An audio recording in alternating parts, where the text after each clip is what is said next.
உன்னை பொறுத்த வரைக்கும் எது தனிமை? இது தனிமையா? வாவ், இன்னைக்கு ரொம்ப ஜாலியாக இருக்கு. நானே இந்திர, நானே சந்திர, அந்த இருக்குல்ல சுத்திகர. இல்லை, இது தனிமையா? வாழ்க்கை இவ்வளோ கஷ்டமாக இருக்கு, என்ன பண்ணலாம்? தனியாக உட்காந்து பண்ணிட்டு இருக்கேன், ஏன் இவ்வளோ சோகமாக இருக்கேன்? ஹாய், இந்த வீடியோவில் தனியாக இருந்து என்னெல்லாம் சாதிக்கலாம்னு பார்க்கலாம். Let's begin my story.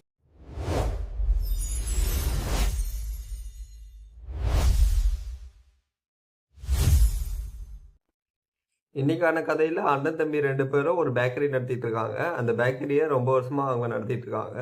அந்த பேக்கரியில் அவங்க சிறந்ததாக என்ன செய்வாங்கன்னா கேக்கு. அந்த பேக்கரியில் இருக்க கேக்கு மாதிரி எந்த பேக்கரியிலையும் இல்லை. ஒரு நாளைக்கு ஒரு பிஸ்னஸ் மேன் வந்து, நீங்கள் பண்ணுற கேக்கு ரொம்ப நல்லா இருக்குது, எனக்கு ரொம்ப பிடிச்சிருக்கு அப்படின்னு சொன்னாங்க. தம்பிக்கு என்ன ஆசைன்னா ஒரு பெரிய செஃப் ஆகணும் அப்படிங்கிறது தான் ஆசை. அந்த பிஸ்னஸ் மேன் வந்து கேட்டார், என்னோட ரெஸ்டாரண்ட்டில் செஃப் பொசிஷன் வேகன்சி இருக்குது, நீ வந்து பண்ணுறியா அப்படின்னு கேட்டார். அதுக்கு தம்பி வந்து ஓகே நான் பண்ணுறேன், எனக்கு இன்ட்ரெஸ்ட் இருக்குது அப்படின்னு சொன்னார். அண்ணனை அவர் கேட்கல, அவரே டிசிஷன் எடுத்துட்டாரு. இப்போ அண்ணன் தம்பி 2 பேரும் பண்ணிட்டு இருந்த தொழில் பேக்கரி. இப்போ தம்பி வந்து ரெஸ்டாரண்ட் போனதுனால அண்ணன் தனியாக கஷ்டப்பட்டுட்டு இருக்காரு.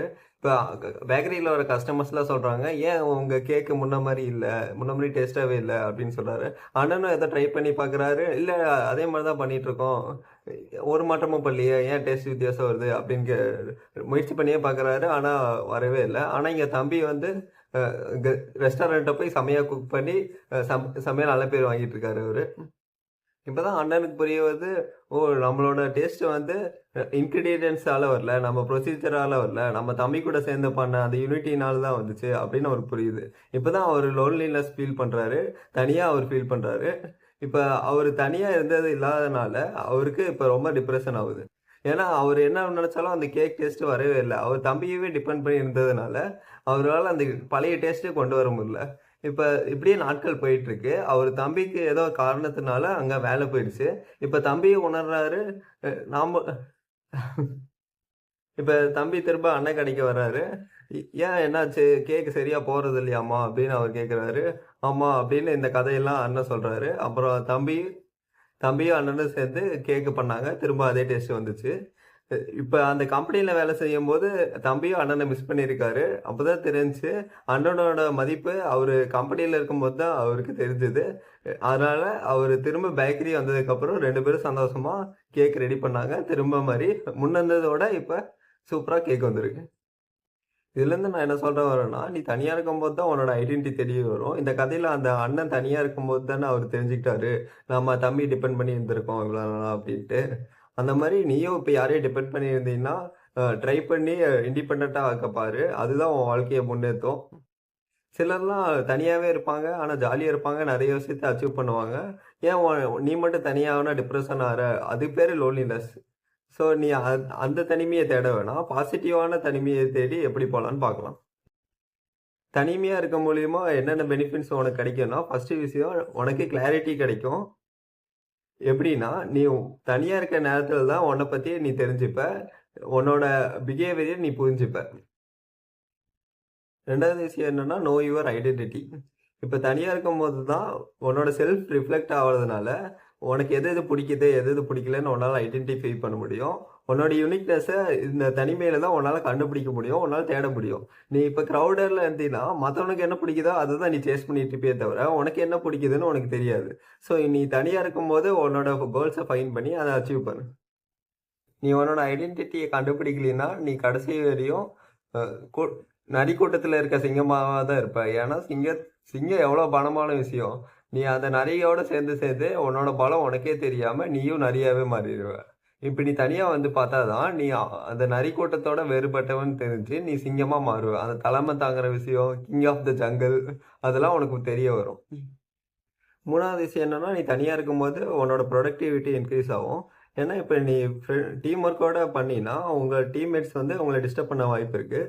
நான் ஒர்க் டைமில் சொல்லும்போது நீங்கள் டீம்ஸாக பண்ணால் கூட நீங்கள் நிறைய விஷயத்த கற்றுப்பீங்க. ஆனால் இப்போ உங்களுக்குன்னு ஒரு தனி டாஸ்க் கொடுக்கும்போது நீங்கள் இண்டிவிஜுவலாக பண்ணுங்கள். உங்களுக்கு ஒரு விஷயம் தெரியலன்னா நீங்க கேட்கலாம். ஆனா நீங்க இண்டிபெண்டன்ட்டா உங்களோட டாஸ்க்க கம்ப்ளீட் பண்ணுங்க. இது மூலியமா உங்களுக்கு புரொடக்டிவிட்டி இன்கிரீஸ் ஆகும். 4வது விஷயம் என்னன்னா, நீங்க இண்டிபெண்டன்ட்டா இருப்பீங்க. இப்ப இந்த கதையில அண்ணன் வந்து தம்பிய டிபெண்ட் பண்ணி இருந்தாங்க இல்லையா? அது அவங்களுக்கு அறியாமையிலே இருந்தது. ஏன்னா, ரொம்ப வருஷமா அவங்க 2 பேரும் சேர்ந்து பண்ணதுனால, அவங்களுக்கு அது தெரியாம இருந்தது. நீங்களும் இப்ப நெறைய பேரு எங்க போனாலும் குரூப்பா போறீங்க. இப்ப நெறைய பேர் படத்துக்கு போறீங்கன்னா, தனியா போக விருப்பம் இல்லைன்னா, குரூப்பா போவீங்க. அப்படிலாம் இல்லாம, உங்களுக்கு எது பிடிக்குதோ நீங்க தனியா பண்ணுங்க. நீங்க குரூப்பயே டிபெண்ட் பண்ணி இருந்தீங்கன்னா, நீங்க உங்களுக்கு பிடிச்சத நீங்க பண்ண முடியாது. ஏன்னா, நீங்க உங்களோட ஃப்ரெண்ட்ஸு உங்களுக்கு பிடிச்சத செய்ய மாட்டாங்க. ஏன்னா, உங்களுக்கு பிடிச்சது வேறையா இருக்கும். அவங்களுக்கு வேறையா இருக்கும். இதனால நெறைய விஷயத்த ஆப்பர்ச்சுனிட்டீஸ நீங்க இழந்துருவீங்க. ஸோ, நீங்க எது பண்ணணும்னு நெனைக்கிறீங்களோ, அது தனியா பண்ணுங்க. உங்களுக்கு பிடிச்சு பண்ணுங்க. 5வது விஷயமா, நீங்க தனியா இருக்க மூலியமா உங்க கிரியேட்டிவிட்டி இம்ப்ரூவ் ஆகும். நீங்களே யோசிச்சு பாருங்க. நீங்க தனியா இருக்கும்போது தான் நெறைய யோசிச்சிருப்பீங்க. நெறையா புது புது ஐடியாஸ் உங்களுக்கு கிடைச்சிருக்கும். ஸோ, நீங்க தனிமையில இருக்கும்போது, உங்களால நெறையா யோசிக்க முடியும். நெறையா கிரியேட் பண்ண முடியும் உங்களால. 6வது விஷயமா, இப்ப நீங்க தனியா இருக்க மூலியமா உங்களுக்கான ரெஸ்பெக்ட் அதிகரிக்கும். எப்படின்னா, நீங்க இப்ப ஒரு கிரவுடான இடத்துல இருக்கீங்க. உங்க ஃப்ரெண்ட்ஸ் உங்கள மதிக்கவே இல்லைன்னா, நீங்க தனியா கொஞ்ச நேரம் தனியா வந்து பாருங்க.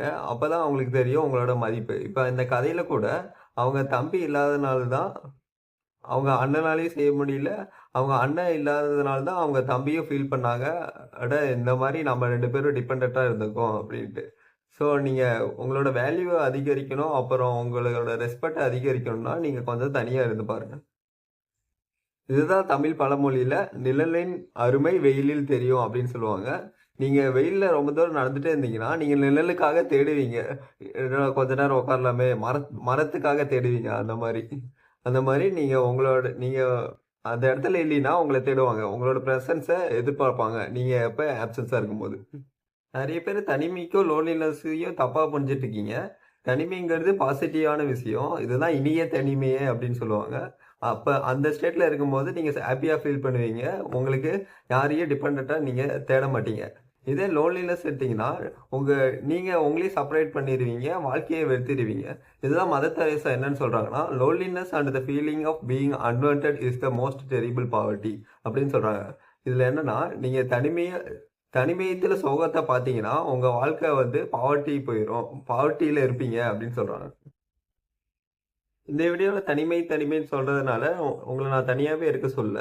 ஆனா நீங்க வாழ்க்கைய எடுத்து பார்த்தீங்கன்னா, நம்மளோட அதிகமான டைம நம்ம தனியா தான் ஸ்பெண்ட் பண்ணியிருப்போம். ஸோ நீங்க அதுக்கு டைம் குடுத்து ஸ்பெண்ட் பண்ணீங்கன்னா, உங்க வாழ்க்கை ஹேப்பியா இருக்கும். அப்புறம் நீங்க எப்படி ஃப்ரெண்ட்ஸ் கூட கனெக்ட் ஆவுறது தெரியாம இருக்கீங்கன்னா, இல்ல புதுசா யார்ட்டயோ எப்படி பேசணும்னு தெரியாம இருக்கீங்கன்னா, கமெண்ட்ஸ்ல மென்ஷன் பண்ணுங்க. அடுத்த வீடியோ அத பத்தி போடலாம். அப்புறம் நீ இண்டிபெண்டன்ட்டா இருக்கும்போது தான் உனக்கே பிடிக்க ஆரம்பிக்கும். நீ முன்ன இருந்ததோட இப்ப உன்னோட வேல்யூ அதிகமாயி யாருக்கு உன்ன பிடிக்கலைனாலும் பரவால்ல. நீ உன்ன நேசி. உன்ன நீ இம்ப்ரூவ் பண்ணிக்க. அப்பதான் உனக்கு உன்ன பிடிக்கும். மத்தவங்களுக்காக நீ அது பண்றேன், இது பண்றேன்னு பண்ணாத. உனக்கு எது பிடிக்குதோ அத பண்ணு. அப்புறம் இந்த வீடியோ பிடிச்சிருக்கும்னு நினைக்கிறேன். லைக் பண்ணு, சப்ஸ்கிரைப் பண்ணு, ஷேர் பண்ணு, கமெண்ட் பண்ணு. பாய்.